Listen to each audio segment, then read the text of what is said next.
In this video, I'm going to share with you how to build your business using really simple building blocks, because I'm pretty sure your accountant doesn't think like this. And it's going to give you a really simple way to grow your business.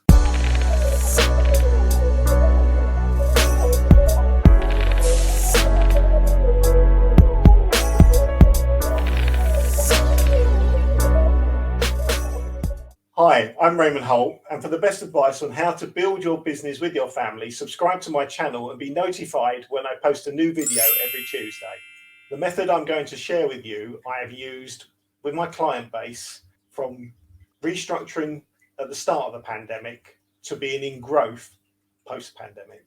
So let's start with how we currently think about our businesses and core management accounts. Most of us look at our P&Ls and run our businesses via our P&L accounts.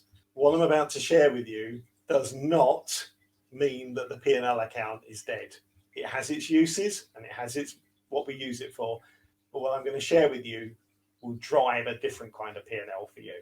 So let me talk you through the process.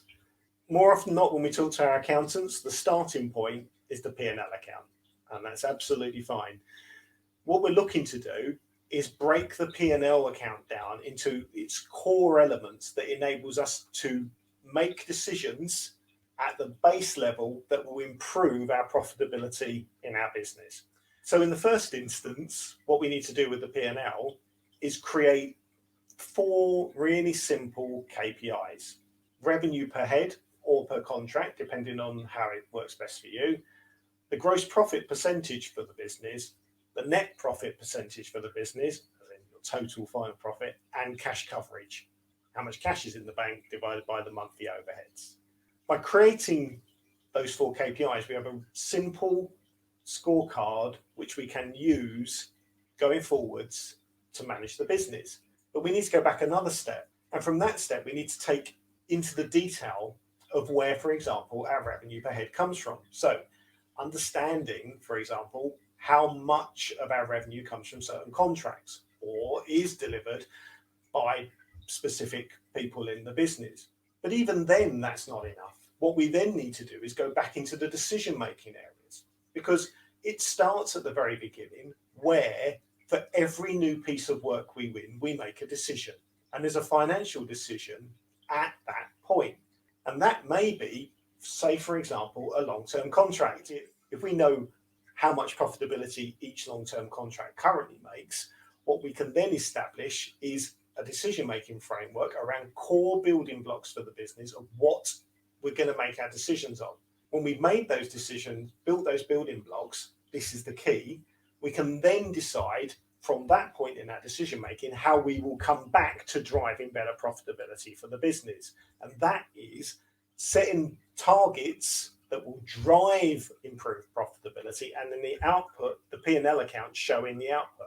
What we need to do is break our P&L down into its constituent parts so we can get to the decision-making elements to then build again the business from the decision-making elements all the way through to the P&L.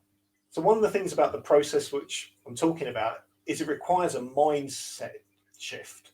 Because what we do is we actually look at the output that's produced in the P&L and go, oh my God, it hasn't delivered what the profitability we needed, the revenue we needed, it hasn't delivered the cash that we needed. But all of that is influenced by our decision making at the front end, by deciding which clients to work with, by what payment terms to offer. With no context as to what the impact of them are, those decisions are what's driving the outputs. So what we need to do from a mindset perspective is start to measure our decision making and what metrics we're using and what way we are making our financial decisions around whether it's new clients, what money we spend, what cash we're collecting. We need to look at the building blocks of the decisions that we're making and measure those effectively with the right metrics, because the more we measure those effectively, what we then don't get is any surprises in the output. Because what you get in the output is the decisions that you made in the first instance. So one of the key things about the mindset change from the decision making to the outputs is that we as business owners recognize that the outputs of what we sell, what we build, what we develop is about our mindset, our knowledge, our skills, our experiences, and how we bring those to the table to enable us to build a business and make money. Money is an output. The results are an output of all the decisions, all the skills, all the metrics we put, what we measure, what we see as valuable in the front end. So if we don't measure the front end and we don't measure the decision-making framework and track the performance of what we're doing, then we will get the output that we don't understand. But what we want to do by measuring the output, by knowing how we input with our knowledge and experience and our skills, and how we bring those to the table for our clients and what they're worth and the decisions we're making, that will drive the answers, and we won't be surprised when we get the P&L account at the end of it. So a good example is about when you talk about price changes. So we go, and I've experienced this so many times, going from charging a client £500 a time to £1,500 a time. And from a finance perspective, that's a really straightforward metric. Make an extra £1,000 if you can sell something for 1,500 quid rather than 500. But the mindset change that is necessary to enable that to happen, for the individual to confidently step and charge more to the client, is what needs to change to enable the finances to work.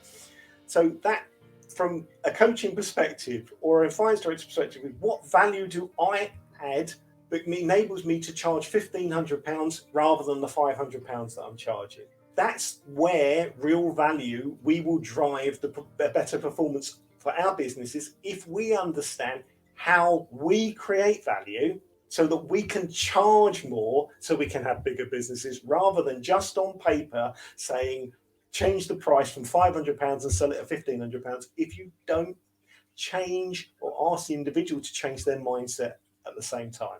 Check out these two videos on 5 steps to a connected plan and how building a business is like baking a cake. If you enjoyed this video, hit the like button, be sure to subscribe and share it with your friends.